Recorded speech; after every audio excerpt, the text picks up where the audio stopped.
right. I am here with Dungeon Master Masterclass, if that is his real name. Um, Actually, I believe it is Andrew. I'm just shouted that out to the world, so apologies for potentially outing you. Um, so you pitched to me. So I've done these sell me on. So for those of you, and got a lot of new subscribers, a lot of new folks have found me. So hey, thanks to everyone who found me. I'm not exactly sure what happened, but I've just had a bunch of new people finding me, so that's great. But I did these. I was hoping to do more by this point, but hopefully get some other people in here. Sell me on a particular mechanic, something you've loved from a system. And I did a few of these, or a couple of them, and then Andrew, aka Mr. Masterclass, reached out and said, I'd like to kind of do a thing on what I said in the description or when I posted on the channel community tab today of almost like an inverted version. Kind of sell me off of doing this. Don't. What dangers, what horrors might come from what he called mechanics shopping, which is a term I had not used before, which we'll get into. But first, Andrew, aka Dungeon Master Masterclass, why don't you give me your gaming story? Where did you come from? Where are you? How'd you get there? Sure, yeah. Well, would you like to hear sort of the facts only or the pull on your heartstrings version? Facts, fiction, I'll take all of it. Okay.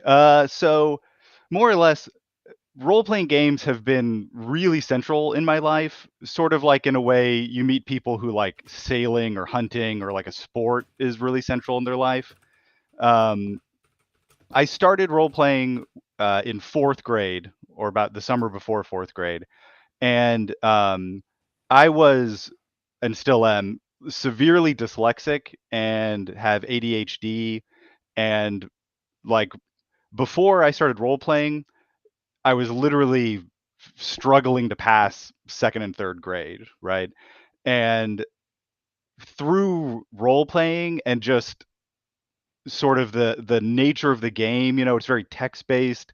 So even though reading was very hard for me, I really wanted to read because I was really interested in role playing games and the rules, and then later novels about role playing settings.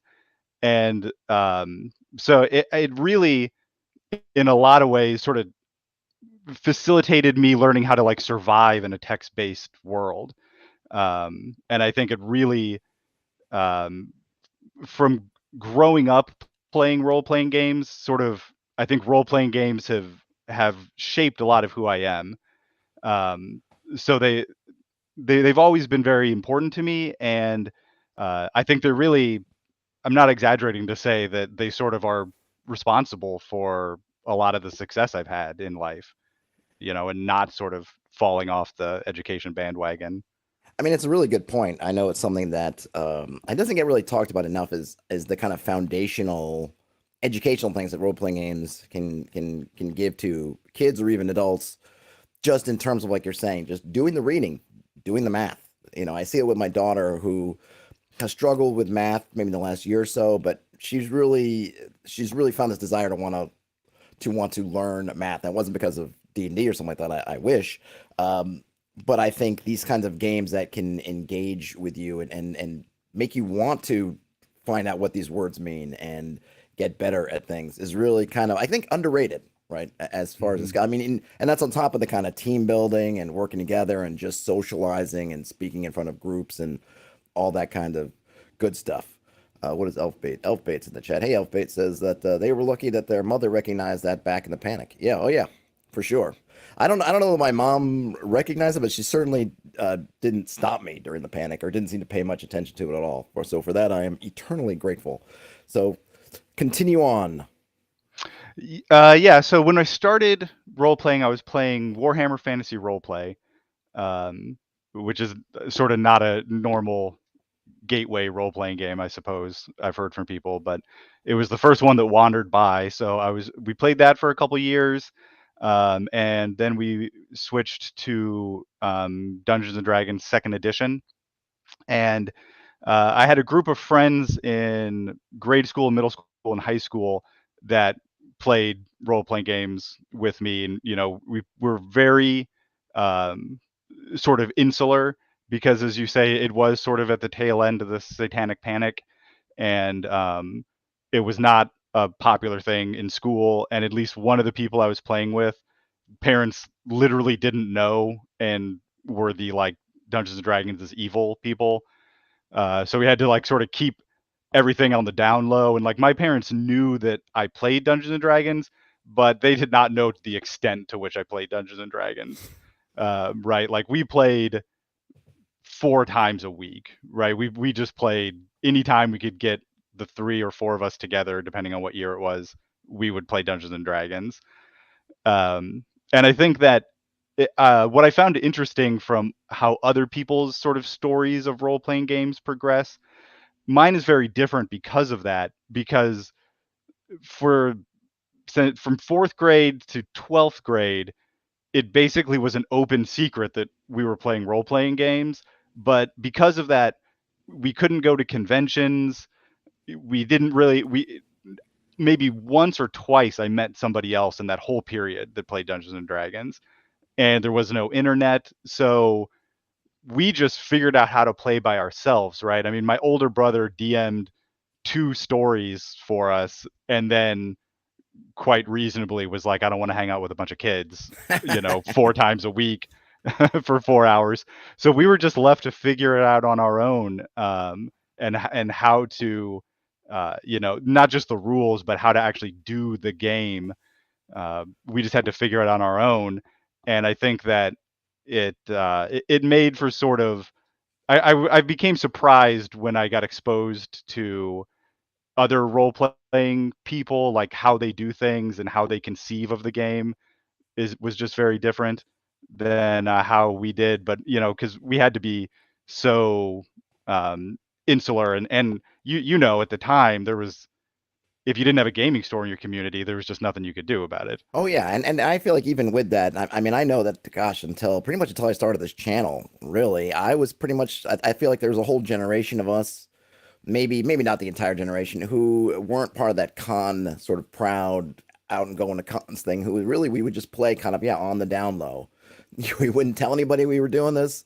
We would always might have looked for signs. Is that a polyhedral that dropped out of that guy's backpack? Like, oh, maybe we hear something, or maybe at the gaming store if we're in there. But it was something that was seen as kind of geeky. We certainly didn't want to let, if we were out, looking for girls or something, we certainly weren't going to let girls know that, oh yeah, we'd get together every Tuesday and play D&D. Like that wasn't Yeah. kind of How I Met Your Mother and all that stuff was not out yet to make any of this stuff seem like it could be in any way, shape, or form kind of cool. I think the other thing you mentioned, which is interesting, and it just made me think about it, I wonder if certainly now with the internet, it's this idea of you being in your own kind of pocket playing role playing games. I'm not gonna say it's completely gone because I think we're in this internet bubble where we feel like all these things that we think in the internet bubble are super important that people are just crazy over.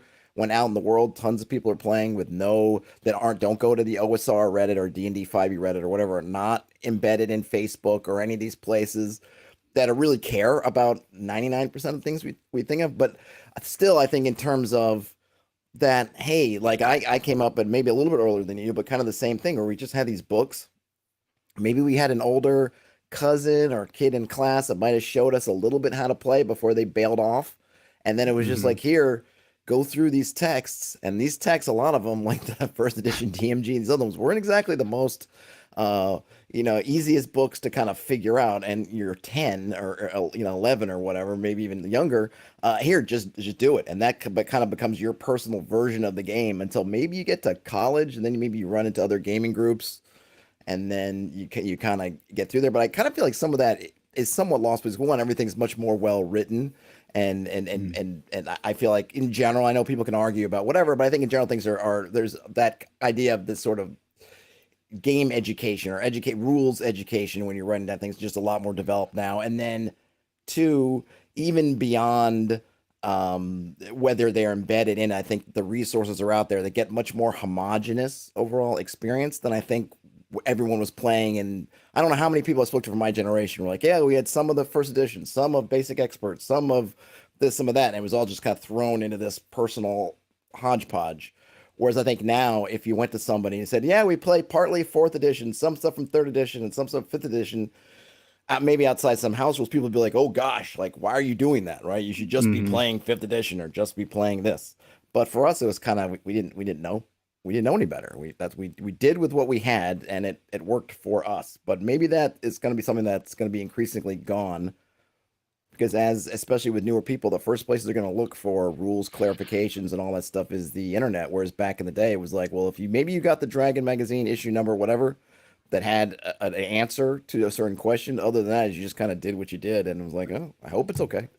Yeah, yeah. When something was unclear, that like the only remedy was read it more carefully, Yeah, right? It was just like, read it more oh, carefully or toss it out and put your own thing from another book that you liked better, which is kind right, of cool yeah, in terms of OSR because that's kind of the ethos, right? It's just use what you want to use and throw away the rest. But before it was just well, we just had to do that because we just couldn't grasp, couldn't understand all this stuff with segments and things. So we just did this other thing, you know? Okay, yeah, yeah. And it's just, it's sort of you don't know any better, sort of there's no reason to not do it. You know what I mean? I think there's the sort of flip side of the community that Dungeons and Dragons has now is almost sort of that pressure of you need to play the game we're playing, right? Like if you change too much of the game, people have this attitude of like, you're not playing Dungeons and Dragons. Why are you even here? Why are you even doing this? oh, You know? totally. I mean, you see it all the time. I think I saw it on Facebook the other day. Someone saying that if I don't use every single option in every single book, that somehow I'm being a gatekeeper, some other kind of monster. And Hmm. yeah, I mean that's true. There's definitely this a new communal pressure, but I don't want to go too far away yet from your story and everything. So continue on, sir. Yeah. So as I said, so from fourth grade, I don't know, I'm 10 until let's generously say I'm about 40 now. And so that's 30 years of role playing, and I've been running games literally almost that entire time. Ironically, I took a year off when we came to college, um, because people just thought they needed to socialize in other ways. I never quite got it, but so I've taken a total of like 18 months off, So you are the maybe in forever that entire DM in time. your group of friends, literally. Yes, yeah. Actually, when we first started playing, like in middle school and high school, and I guess late grade school, nobody wanted to DM, so we actually all DM'd together. We like rotated. We had this very like Byzantine set of rules about who got to make what decisions and things. And it's one of those things where it's just like it's a different way to play that nobody does that we just made up because we didn't have a choice. Nobody wanted to DM and we wanted to play every day, so we got to come up with something. I hear you. Yeah. I'd love to see the kind of if then and sort of like what kind of strange diagram of circumstances would result in different people taking up the reins. But yeah, I mean it's tough. I mean I love GMing, but I also really like playing, and it can be hard. And there's always I mean look, it's just a fact. Maybe at some point I doubt it'll ever really reverse, but there's always a lot more people who want to be players and want to be GMs for one reason or another. So I think a lot of people out there feel your pain in terms of having that mantle thrust upon you. Yeah. And after, again, after 30 years of doing it, it's something that I definitely enjoy. And I'm trying to think of the last time I played a role-playing game. I mean, it was probably in college, with another group, but it's something that I've accepted, and now it's who I am. It's what I want to do. So I don't. Although if any of my players are watching and they want to they want to run something, that'd be great. But You're not I going to stop them. yeah, You're not yeah, going to pull out your very well worn Byzantine rule set and point out the 8 different reasons why tonight is not the night. right, yeah, yeah. No, we don't have to go back to the Council of DMs. Ooh, I like that. The Council of DMs. Yeah, yeah. I like that. Was there like a conch shell, like in that you had to pass around, or some kind of baton or Well, gavel? I mean, you're joking, but it was almost that bad. Where so one person was in charge of like a particular session, but anytime there was like a rule dispute or somebody had to like make a judgment call, there was like this system set up where somebody would be in charge of that thing, right? So there would be somebody that we determined was the best at understanding wizard spells or understanding random encounters or understanding mapping or just all these things. And so we had this giant list of like, okay, so, you know, Jeff's in charge of pre-spells, so if there's a judgment call that needs to be made about pre-spells, he has to do it. And you could challenge other people to get the reins for pre-spells, and Oh, now I'm in I charge of like this. pre-spells. And See, yeah, now I'm it, thinking it you could do was all kinds of things. Like, did you have a like? Could you do like trial by stone, like this, like in the Dark Crystal with the Skeksis, and you guys would all like stand around this big, like crystalline D20 and hack at it with something, and No, it wasn't. It didn't make that much sense. It was more like with like the pre-spell examples. It would be like, okay, so I want to challenge you because I think I know pre-spells better than you do. So just while we're at school, instead of paying attention, we're just going to go back and forth naming pre-spells, and and the whoever person fails for whoever fails first. So it's like, I how like well that. have you read the rules and all the side rules and Yeah, and this is the pre-internet, pre-cell phones, pre like being able to pick up like pull up like the SRD on your phone and just start rattling off, right, rattling yeah. off pre-spells. That's awesome. So, having your background now as the forever DM, one who having to have battles for DM supremacy that you've had to withstand, at least in the earlier days. How did you? Or how did you find yourself in the spot of or discover this phenomenon of mechanics shopping, as you called it, and the hazards therein? Yeah. Well, so I started thinking about it maybe 5 years ago because me and my group, nothing a lot too, we've made our own game. Just started with second edition and was like, well, the falling rules don't make any sense. Let's make new falling rules. And then that just snowballed until we rewrote the whole book. We rewrote the whole books. And about 5 years ago, one of my other players, we were talking about the rules, and they said the best thing about your game is that everything is roll a d20, roll under your rating. And it got me thinking that this simplicity and taking things away from the game instead of adding them to the game is really a huge advantage, right? So that's what got me thinking about it, and I've sort of come to two. I have two different sort of buckets in my mind. There's core mechanics, and then there's like side mechanics. And I think being too precious with either one, or being too concerned and shopping around, is very detrimental to your game in ways you don't realize, right? So, like core mechanics, I think that the goal of a core mechanics for a game should be it should be seamless. It should apply to as much of the game as possible, and it should be entirely understandable and predictable. You need to be able to know how much risk you're taking before you roll the dice. And a lot of these sort of interesting, fun systems, I think, lose that. Like you get systems where it's like, okay, to climb this wall, you need to roll a 6 on a d6, but because of your ability scores, you get 4 dice, and you've got a rope, so one of the dice is a d8, and you're a thief, so you can re-roll a 1. And it's just like, okay, so when I do this, what are my chances of success, right? I don't know. I can't do that math in my head. Is this a dangerous climb or not? There's just no way to know. So I think that's one of the things that I think like hurts the experience at the table, is when people can't understand the mechanic well enough to know what they're doing, right? Or is it a walk in the park, or is this something that's going to likely kill them? Yeah, I don't disagree with that at all. And I've said this before because I know in OSR circles, especially, there is a lot of kind of preciousness of all these different mechanics that are sort of or that we get really wrapped up in the charm of doing this thing this way and this thing another way and this thing another way.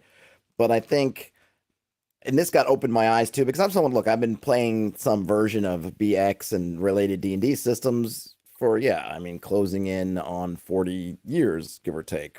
Scary to think about, but anyway.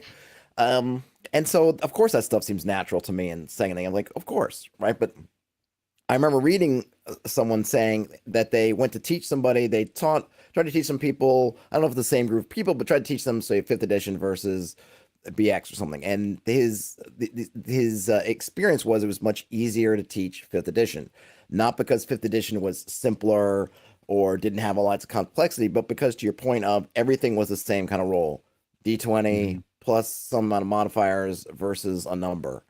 And it was very easy to understand as opposed to, well, this is roll under, this is D6, this is percentage, this is something else. And sure, while sometimes we can romanticize, it's like, isn't this wonderful? All these different systems.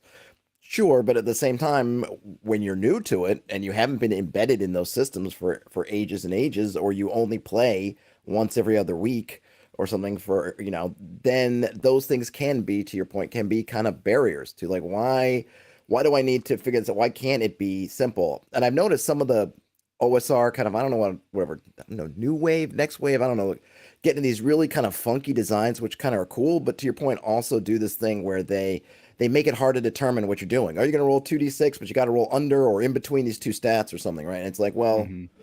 how do I know? Like, is that easy? Like, sure, it makes nice, but one, I'm doing a bunch of steps, and Mm-hmm. is doing those steps just fun in of itself? Or, oh, 2d6, and I got to get between 8 and 12. Like, is this fun? Versus if I just said roll d20 and add 5 to it or subtract 2 to it. Maybe it's not as fun, but it's 3 less steps, much easier math, and then you're at the die roll and getting on with your day as opposed to this system's great, but I've got to understand all these different concepts and, merge them together. Now, in your personal experience, what did you guys go through? A lot of transitions between having a bunch of different systems and then kind of streamlining it. Did you have experiences where you tried to bring in some out in exterior sort of stuff in and realized it didn't fit well? Like, how did you, what kind of trials and tribulations did you come to get to where you stand? Yeah. There was a little bit of that sort of trials and tribulations. Again, it's to tell a specific story. So my game has parrying rules, right? Where somebody makes an attack against you, you can try to block that with an attack. And it's always been, when we first started, it was like, I want to make this as realistic as possible, right? And I want to have a million modifiers to this thing and have it be a complicated system that's not just a normal attack roll, and really like hone in and get spreadsheets to figure out how often it's going to happen, and like make this super complicated rule on how to do this, that has like all these weird mechanics. And we introduced a new player, and again, another, like we said, one of the strengths of having this simple system is I can get a new player playing in 5 minutes and just have an index card being like, roll a d100, you're trying to get under your number, things modify it, and they can be up and going. And so at one point, this guy had been playing with us for 4 or 5 sessions, and he's like, okay, well, I want to parry this ogre or whatever. And we were like, okay, stop the game. Let's all explain how parrying works, right? And like sell him on all this cool stuff that we've got for all this parrying thing. And he just looked at us with this blank expression and then rolled the dice and he parried. And then after that was over, he literally said, I'm never doing that again. And it And was that was just on a like, oh, success. yeah. It was just like, wow, okay.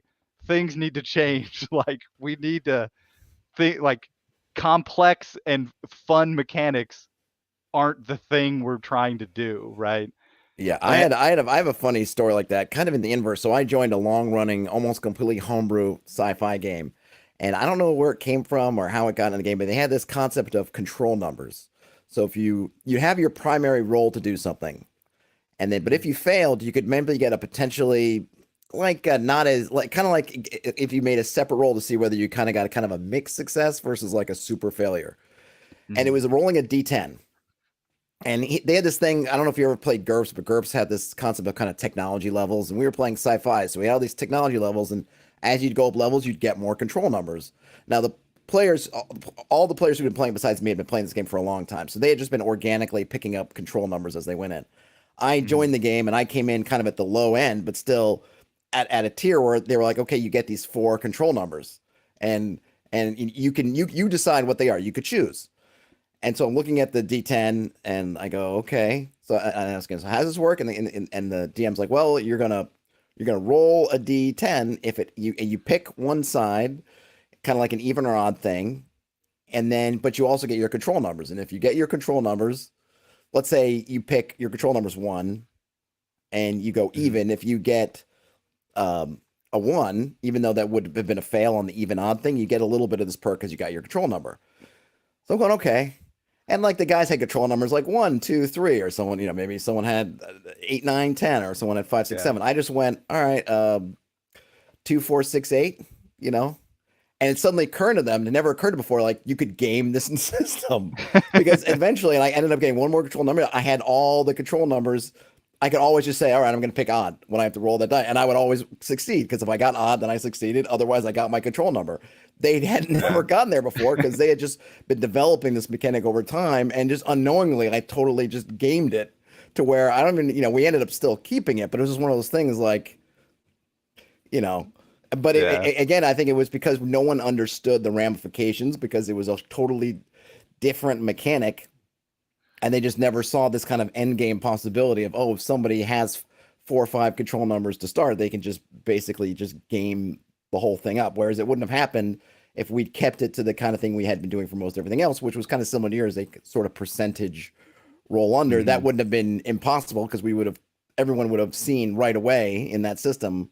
Oh, if you give somebody 100, then of course they're going to be able to succeed. So Right. it can Yeah. work. It can work both ways. But I just imagine in your game when the guy's like, I want to parry, then all of a sudden like all this different equipment comes out and like all this sort of new stuff rolls out, and there's Yeah. scales and measures and weights and rulers and Yeah. everything, and the poor guy's just like, I succeeded, and I don't even want to do this Right. do Yeah. this again. I'll just take the hit. It's fine. Yeah. Please, please, please just hit me. And just to before I let you get back on, I think another thing, at least for me, is where I always feel like the grappling rules and kind of rest is where this comes in.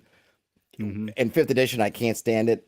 And I don't I'm sure there's some games that have done it, but I think it's that same thing where this thing comes up and you have to go into a totally different kind of mini game. Suddenly it's not the Yeah. things you're doing for everything else. It's like, no, we gotta stop and we gotta break out a whole other thing to do it. And it's always like, yeah, why couldn't we come up with a better, more integrated way? But some places will put that out as kind of a feature, Hmm. rather than, I think you and I are sort of in agreement that it's, unless it really does something special, Yeah. maybe that's more on a bug. But Yeah. continue. Yeah, so that's a perfect segue into my other sort of problem with fun systems is this kind of rule shopping side mechanics where I see on forums all the time, and you comment on it too, where people are like, "Oh, let me see your best rules for this and your best rules for that," and there's like no thought put into the fact that the best rules for something are they're entirely dependent on the game you're running and the system you're using, right? So like the clearest example is Dark Sun. I played in the Dark Sun campaign setting in second edition, and they had very specific rules about water usage and thirst, right? But you shouldn't look at that and be like, oh, these are the best rules for thirst, I'm going to put that in my campaign, right? Where if your campaign is Arthurian Legends, that rule is just bogging everything down for no reason, right? You need to look at the rules. You need to look at what you want to accomplish and then figure out what rules you need to accomplish that.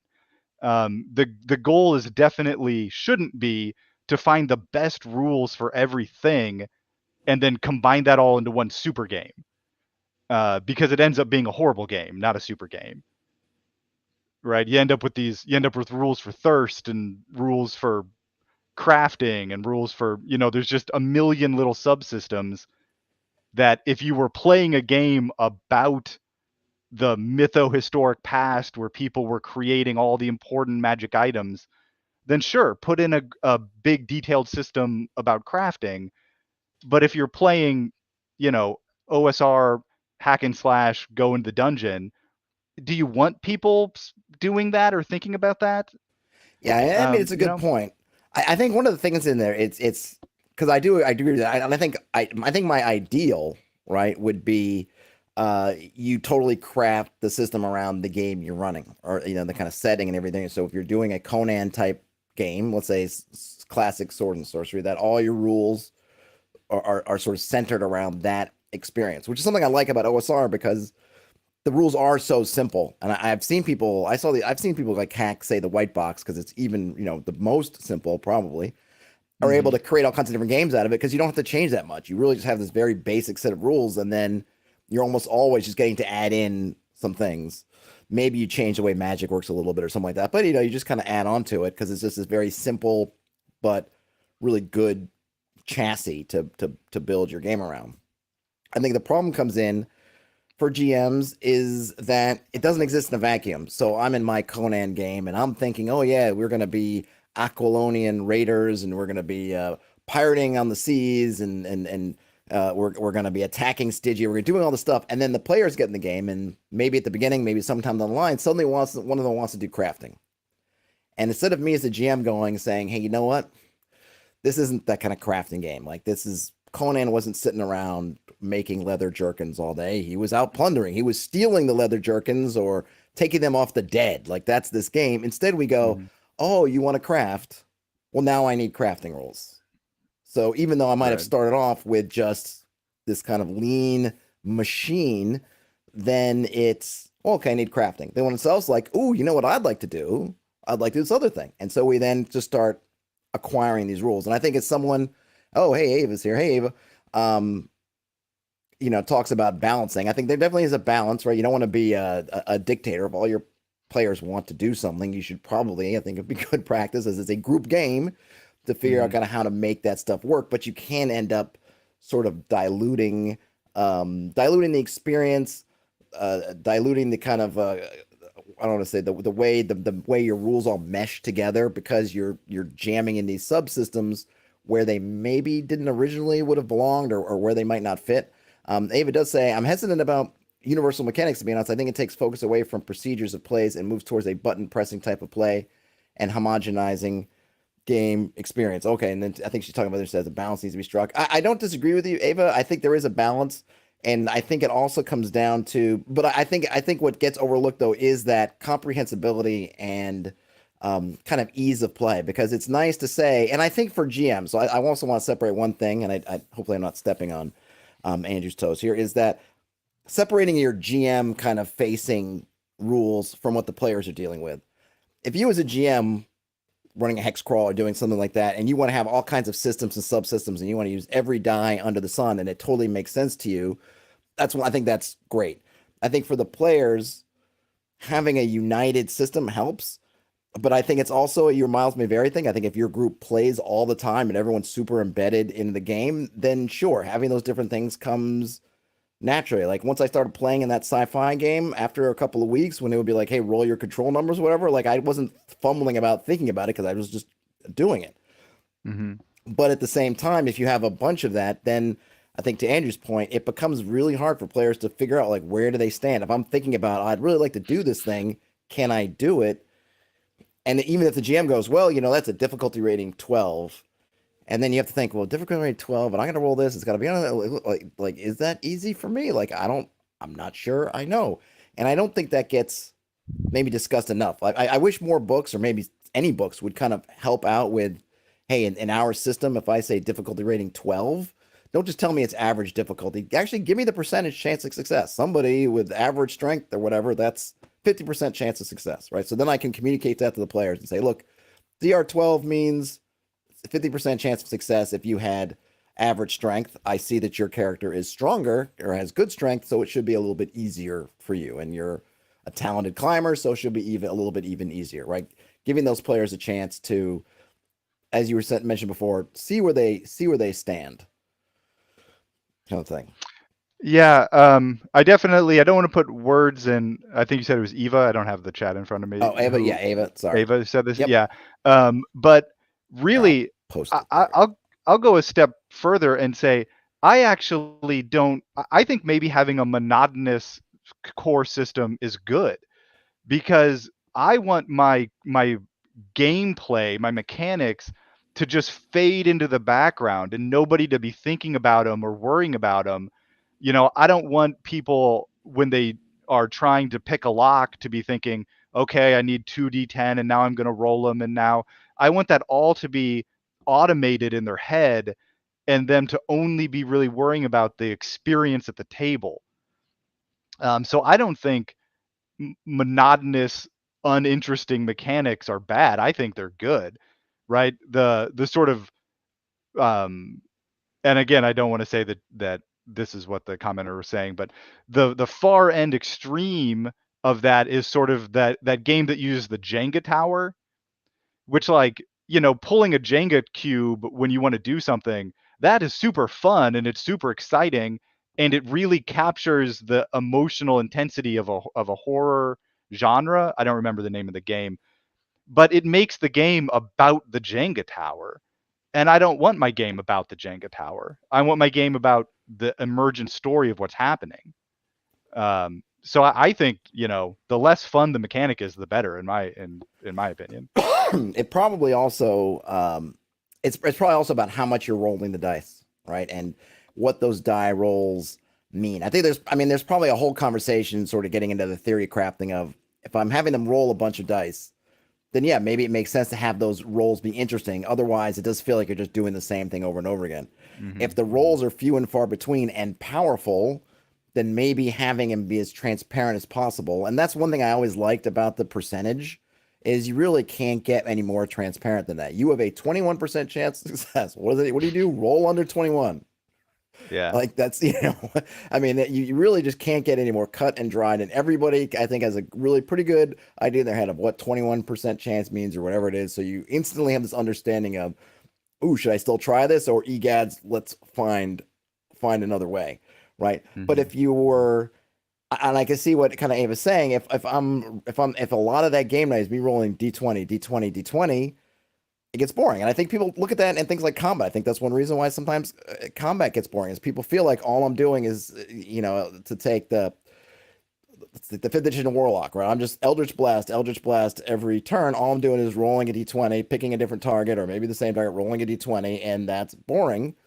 Mm-hmm. Other circumstances, maybe you might say in that circumstance, well, let's make it more interesting for you. Sometimes having stuff with different die types. Ooh, I can increase my die type and I can do this. That stuff can make that experience of rolling dice more fun.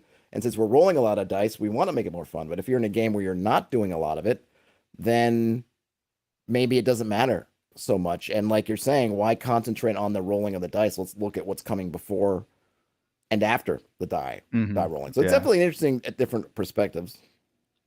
Yeah, no, I can see it, but if I've got a warlock, which I mean I don't have warlocks in my game, but if I have a warlock that's just like, oh, I'm just standing here and spamming Eldritch Blast all day and it's boring, that's a problem I want to fix. But my first inclination would be to try to fix it by making the combat better, right? More dynamic environmental effects, have things matter. Maybe maybe the system just has too many hit points, and so it just becomes a slog. So the I don't know. I want to try to fix those problems with the sort of art of role playing as opposed to the game of role playing. Sure. I mean, I think there's probably, I mean, we could talk, gosh, a whole thing about that. 'Cause I think there's kind of a lot to be said there, right? Because one, I think people are creating new rules and creating new mechanics, creating new games. And you want to, what separates your game from this game? Well, it's going to be this mechanic. I'm using a 2d6 roll in between three numbers kind of thing. That is something that sets your game apart. Now, hopefully, you're doing that for reasons that make sense, give you the kinds of probability distribution and blah blah blah. But I think people do look for that just kind of a thing to set them account. What makes this game different than that one? Oh, we use a roll under system, or oh, we use that kind of other system. I think the other thing, and I'm not really trying to justify whether it should have it or not, or to me, it's more about kind of what the end result is. That some of the things you're talking about are the harder things to fix, right? Because let's say in fifth edition, where you have a lot of classes, I think that end up in those kind of spammy spots. I don't think they were designed to sit there and spam, but and I don't even think it's a rules thing. Like this is something that Wizards of the Coast did wrong. Like I don't think Mhm. so. Like you can't force. I remember getting into an argument with somebody on Twitter when someone was like was trying to. They were trying to make this example combat in their head, and these monsters come, and the fighter goes and engages the monster, and then this left the other person just sitting there, just pew pew pew all day long. And I said something like, "Well, why doesn't the monster go and get that guy who's pew pew pewing?" And the person was like, duh, the fighter. And I was like, and like they can still move around the fighter. Maybe there's two of them. One of them engages the fighter. What like this? But they were just in this concept of like, but don't you understand? The fighter's there. But Yeah, it's like the yeah. fighter doesn't have some kind of like gravitational pull that they can't leave the fighter. It's just okay. But I really feel like whether it's through MMOs and the aggro kind of thing they're looking at, or Hmm. I don't know, I'm not really trying to speculate on that, but I don't know there's any rule that I could put in unless I were to say that fighters or say I put in say every round monsters move 5 squares whether they need to or not or something like that. There's no really rule that's going to push them to do that. And if your GMs are out there and they're creating these situations, players are going to follow that road of least resistance. That warlock, if he can sit back there and just pew pew pew all day without fear of life and limb, there's not really much incentive or any incentive for them to engage. Hmm.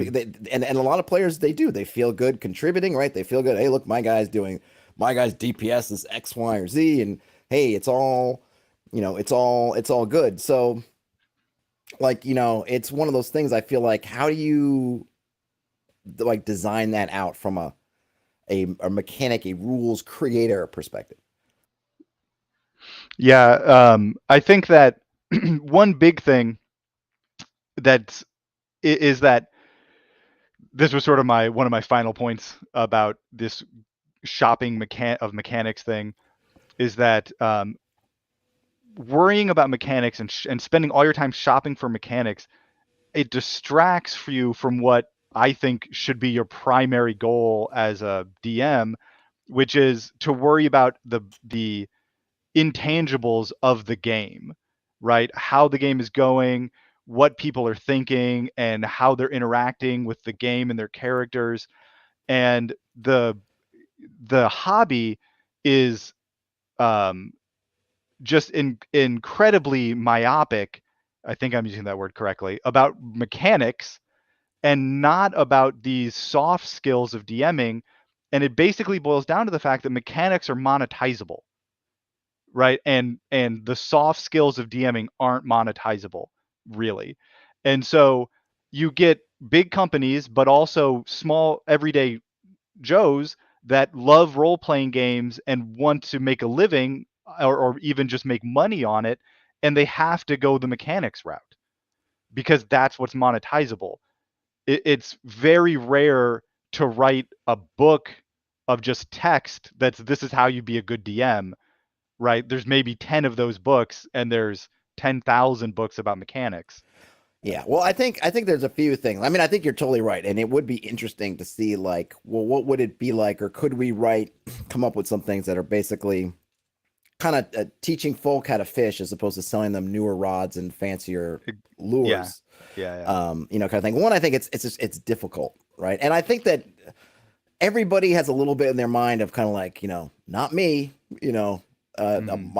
my soft skills, my jamming skills are amazing. I mean, how many times do you read, or you've seen where someone's saying, well, this can't be happening to me, or someone may pose a situation and somebody else responds and goes, that's just, and people will be cold and cruel in the air. They'll say that's just not good DMing, and someone will say, well, my players aren't complaining. And it's like, well, complaining doesn't mean that it's good. It just means they're not complaining for many reasons why we don't complain. But I think everyone is a little bit blind.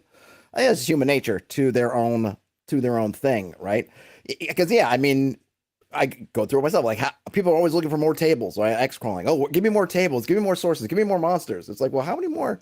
There's so much out there already. There are so many tables and things out there. You could go your whole life at this point playing using a different table from a different blog every session, and you probably wouldn't run out of sources. Mhm. And yet we're Yeah. always looking for more Right. tables, And as and your instead of maybe looking game about what we're doing with those tables, right? right, yeah, your game is not getting better because you found the optimal table. right? Like the effect that has on your game is minuscule.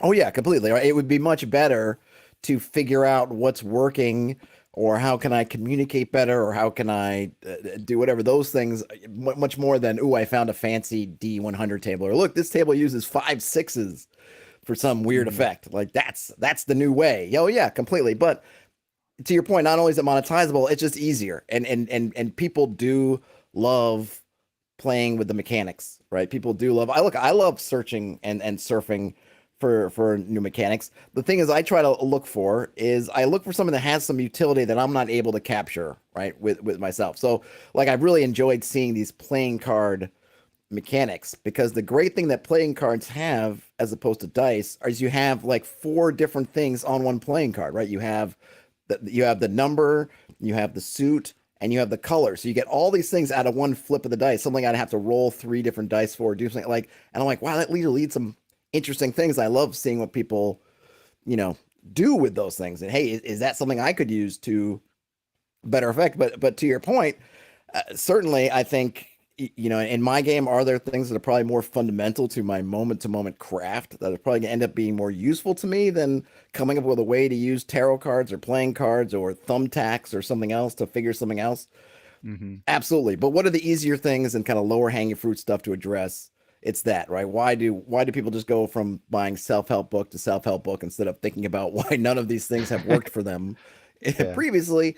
Well, it's easier and hard. It's easier to think about or not think about that stuff than it is to really go in deeper and say, why is my game failing? Or why is this thing not working out Right. the way I want to? I do want to address something Fluffy the Griffin said a few minutes ago. Talked about their a dwarf player in the base game complains that all I can do is attack, detect hidden doors, Slavic passages, and how he's been trying to get their players past the 5e romance. I think so. One of the things that's interesting is and this is not and this can be a sort of mechanic shopping experience, certainly in OSR circles, right? But it's kind of we have those some OSR games and that have skills and some of them which don't, and people will talk about and it seems like Fluffy the Griffin maybe be caught in that tug of war with the folks who feel like skills are just making you can skills in a weird way are also describing things you can't do. So by not having skills, you don't feel like there's anything you can't do. And of course, the other side, maybe coming from more modern games that look at something like that and saying, well, if I have no skills, then I'm basically capable of nothing. Or if it says I can do 3 things, I'm really looking for these things that you can do. And just to tie it into the mechanic shopping a little bit, I think that's another reason why sometimes GMs go looking for stuff because sure, as me as a GM, if my player, I'm not someone who appreciates crafting in their game so much, but if one of my players said, I really want to craft this thing, I would totally come up with some ad hoc solution for this kind of a one off. Oh, you could do these things. But I also understand that there are players out there that if they don't say you can, their mind just kind of closes off that door. Whereas if you give them the mechanic that says, oh, by the way, you can do this thing, they're more likely to do it, right? So then in a sense that pushes GMs to want to add rules for a bunch of stuff or mechanics for a bunch of stuff because they want to have that enabling effect on their players by giving them that this concept of no, you can do this thing. Look, there is a rule for it, so try it. And I think that, and I'm not totally against it. I think it is something that is useful. I've oftentimes thought that putting some things in kind of the player facing parts of the guide where they could see that, hey, you are capable of X, Y, or Z is good, but it can lead to kind of a hodgepodge kind of mess. And does it maybe adversely move people away from kind of what you were talking about as just engaging with the game as a game and not worrying about the mechanic part of it, which I think at a certain extent I would be totally happy with a game in which I didn't have to know the mechanics at all.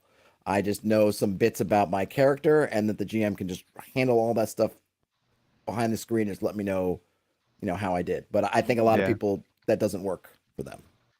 Yeah.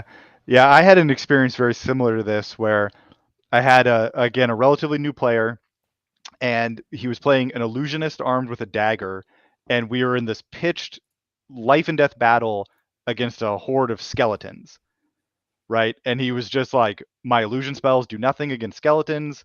My dagger does D4 damage and it's halved, and I'm a wizard, so I can't hit.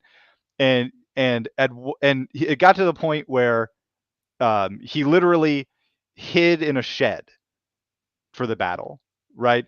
And if I was a better DM at the time, I would have stepped in before that happened. But the thing that we had to impress upon him in a way without lecturing to him is, no, you can do anything, right? It's not that your character has a list of spells and a dagger and those are your options, right? We were trying to explain that this is a role-playing game. You can do anything, right? You could go find a shovel and hit a skeleton with it. You know, if you feel like you can't enter in combat with a skeleton, you could just, the fighters over here fighting 3 skeletons, just charge at the skeletons and then stop 10 feet before you get there, and 1 or 2 of the skeletons is going to turn to face you, right? And I'll have that have some kind of effect, right? Because you're distracting the enemies that this other guy's fighting. Just at any point you can do anything. And like with the dwarf example, I would, if you can do it without seeming too heavy-handed, try things like have a combat where the party's facing overwhelming odds and they're backed into a corridor and the corridor's collapsed, and now the game is all about clearing the corridor before the fighters run out of hit points, right? And now the dwarf is excelling at that and doing better than anybody could do, right? Or have monsters that only speak dwarven so that character is thrust into that role. um, I think that adding rules to give the dwarfs more things on their character sheet to do is only one way to solve that problem, and I think it's not necessarily the best way. I And mean, it I would say also, overall it's probably not the best way because it just mhm, leads to this thing of, well, especially if your other players feel that way too, then you end up in this, which I think is where you end up with it in the kind of like splat book kind of craze from, I don't know, I guess maybe probably even second edition onward, right? Where you have to keep kind of one upping or matching up. What, the dwarf now got a few more things? Oh, that means I'm due to get a few more things. I'm due to get a few more things. And then at some point, the dwarf then a couple levels later is like, but I've used, well, now I ran out of stuff again. Oh, you gave me these other 2 things, but mhm, now those are no longer. So now I need some other kind of buff. Whereas yeah, I think to your point of helping them see that the few things, or in a sense, they're kind of wrap it in the conversation that if you have a sort of a singular mechanic or resolution kind of system is impressing on them that the kind of unlimitedness of it, right? No, like, no, this thing you could do anything. Okay, so it's not combat. That's fine. You don't have to do a combat thing. You could do. You want to throw a stool at the skeleton, go for it. You want to put a tripwire across the floor and trip it when it's coming over. Like, go for it. Like, you can really do anything. And a lot of that, again, is that soft skills, right? How do we communicate to the players that yes, we don't have a mechanic for every single thing, but that doesn't mean that you can't do any single thing. It just means that we're going to work together to figure that out. And it's just we just don't have an exhaustive list because, of course, you can't make a list of everything. The list has got to stop somewhere, and we we mhm, we don't want we don't want you to feel. I mean, the only thing we want you to be able to constrained by is by the physicality of your dwarf, right? You can't fly to the moon, you can't jump over the sun. Okay, granted, but within kind of the things that we have set in terms of our shared reality, there's no direction you can't go. There's nothing you can't attempt. Instead of trying to figure out, let's make a rule for everything, let's just figure out how to make the rules we have, how you understand their possibilities. Don't feel constrained by it. Feel like anything you want, right? Which is what mhm, just as a side, something I always liked about BX and the roll under attribute, because unless you're really unlucky, you're generally going to have a couple of attributes that are at least 10. A 3d6 average is 10. And if it's 10 and you're using roll under attribute and most things you're not modifying the heck out of, it means that you get about a 50% chance of accomplishing anything within reason, right? So that puts you in a mhm, pretty good mhm, spot. And I can always say to my players, like, look, you've got a strength of 12. If you're going to do something strength oriented, you have a 60% chance pretty much of making that happen. And that's pretty good. And given how tough the game can be otherwise, knowing that anything athletic this one character wants to try, they've got more or less a 60% chance of doing it, I think gives them something. And then it's so broad, like anything with strength, anything like that's a really big kind of wide range of possibility. At least I think for mhm. my players to kind of help them kind of like, oh, okay, well now I feel a little bit freer to try a bunch of stuff because I think we can kind of we can agree mutually on what sort of counts as sort of strength maneuvers, and I get that very easily. Okay, I got a 60% chance of success. Great, let me do some stuff. Right. Yeah. And I think another thing to think about is when you want to run into one of those problems with your players, changing a mechanic to fix it, that I'm not arguing that may solve the problem. That's great.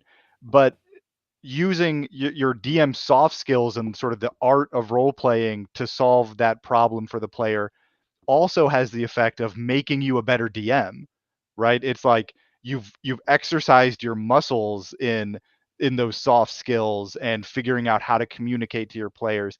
And just like anything, you if you want to be a good DM, you have to think about how you're doing this and what you're practicing, and think about what works and doesn't work and try to get better at things. And for me, again, I spent years and years trying to optimize my rule system and make all the little changes to the rule system, and I still changed my rule system, but it's just not something I focus on or care about really, right? I'd much rather put my time into understanding how to communicate certain information to my players while obfuscating other pieces of information, and how they interact with the world and that kind of thing. It just pays dividends as you continue being a DM. Absolutely. And you can carry that with you in any game you go to and kind of anything you're doing, really. Whereas if making a rule change to rule system A doesn't help you if you guys decide to go to rule system B. And it's Yeah. that just works in that specific instance, nowhere else. Whether it's if you learn all this other stuff, you can use that in any kind of game you run. It's just look, it's the thing that I think is the most laudable. It's the thing I think we would ultimately have to impress on people, but it's also that harder. It's that harder task. I mean, it is Hmm. it is much easier to go surfing for these kind of surface solutions than it is to delve deep. But I think to your point, I think if we could do that, if we could look at that, Travis Miller says, when was the last time a game company put out a book talking about empathy and emotional intelligence?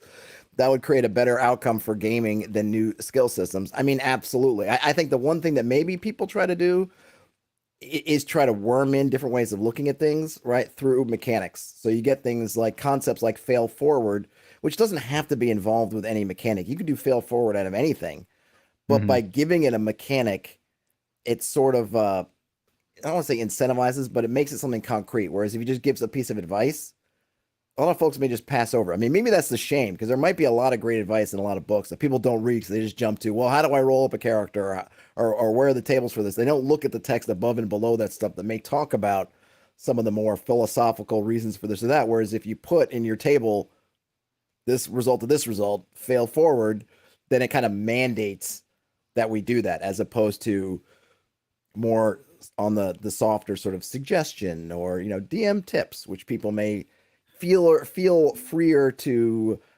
ignore. Well, all right, we are, and well, I don't want to interrupt you, but we're getting to the bottom of the hour. Any last words? Anything you want to conclude, add, subtract, multiply, divide? I guess sort of just the whole wrap up of this is that I think that if you look at role playing games, and not just a role playing game but a role playing session as a experience or a piece of art, then learning all those things that we've called soft skills, that's where the art is, right? Like the game mechanics is like worrying about your canvas and your paints, right?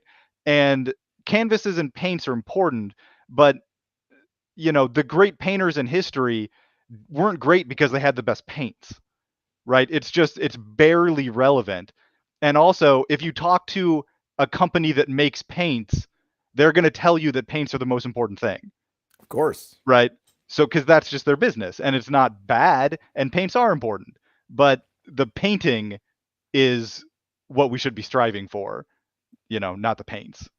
Well, I think a very good points. Hopefully, I think the takeaway is everybody work on your soft skills. We should all work on our soft skills. Thanks again, Andrew, aka Dungeon Master Masterclass, for reaching out to do this and then for doing it and getting through all the scheduling issues that we had along the way. I hope folks found this useful. Do I have any programming notes? Next week is going to be a bit of an off week for me. I have a big at work on site thing over like 3 days during the next week. It's kind of this annual hullabaloo. So I will probably be off streaming. And then next month, because we're getting to the end of this month already, which is crazy. But next month, I got family coming into town for extended stays, so that will probably affect my streaming schedule as well. Tomorrow, I've got the folks behind Morkburg in to chat, so that'll be exciting. And then Friday, the Reddit roundup as usual. I know, Angie, you are not or at least you said before, you are not sort of a creative or anything in the role playing game field. Is there anything? I don't know. If you got anything to pitch? You want to point people towards anything, or even just something that you appreciate that people should go check out just because you want to throw out there before we sign off? I'll sort of, yeah, I have no presence at all anywhere, but I will sort of bring up Strict Mosaic, which I think if you've listened to We've what I covered said, that. yeah, you have, which is how I found out about it. You might think it's the epitome of what I don't like, but I think it's actually very interesting and smart because when those few side mechanics you need, it lets you pick them and put them in your game um, without having to worry about the whole game, right? So it's both the best way and the worst way because it's tempting to then get a million, strict mosaic things, which that's not what I'm saying.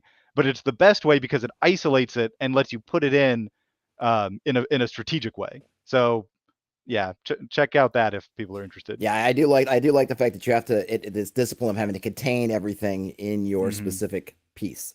Well, all right, Andrew. Thanks a bunch again for hanging in here. Thanks everybody. If you want to give a thumbs up on your way out, that would be awesome. Otherwise, game on, and I'll talk to you later. All right.